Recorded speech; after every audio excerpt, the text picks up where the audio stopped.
اللہ فرما رہا ہے یا ایھا الذین آمنوا کتب علیکم الصیام کما کتب علی الذین من قبلکم لعلکم تتقون، اے ایمان والو تم پر روزے فرض کیے گئے، اے ایمان والو تم پر روزے فرض کیے گئے، کما کتب علی الذین من قبلکم، جیسے کہ تم سے پچھلی امتوں پر بھی فرض کیے گئے، لعلکم تتقون، تاکہ تمہیں پرہیزگاری ملے۔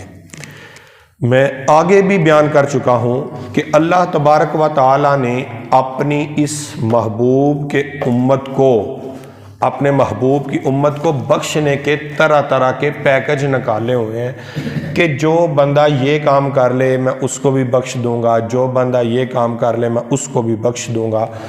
تو اللہ تبارک و تعالیٰ نے یہ جو پاک مہینہ آنے والا ہے رمضان المبارک، اپنے محبوب کے امتیوں کو بس یہ مہینہ عطا فرمایا۔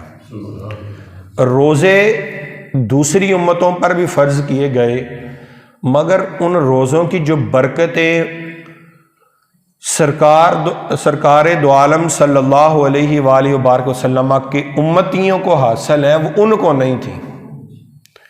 روزے ان کے بھی تھے، روزے ہمارے بھی ہیں، مگر یہ روزے رب نے اس مہینے میں عطا کیے، اس مہینے کی اپنی بڑی برکتیں ہیں۔ یہ رمضان اللہ تعالیٰ کا مہینہ ہے۔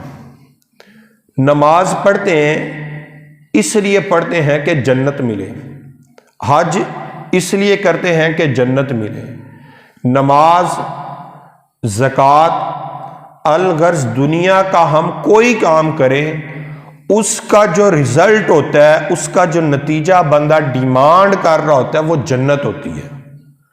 مگر روزہ ایک ایسی عبادت ہے اس میں جنت تو ملنی ہے، مگر رب فرما رہا ہے کہ جو بندہ رمضان کا روزہ رکھے، روزے کی جزا میں خود دوں۔ سمجھائی کہ نہیں؟ دنیا کی کوئی عبادت ہو اس کی جزا جنت ہے۔ رب فرما رہے روزہ ایسی عبادت ہے کہ اس کی جزا رب خود ہے۔ جو بندہ رمضان کے روزے رکھتا ہے رب کا قرب اس کو ڈائریکٹ حاصل ہوتا ہے۔ اور اس مہینے میں رب نے بے شمار برکتیں رکھی ہیں۔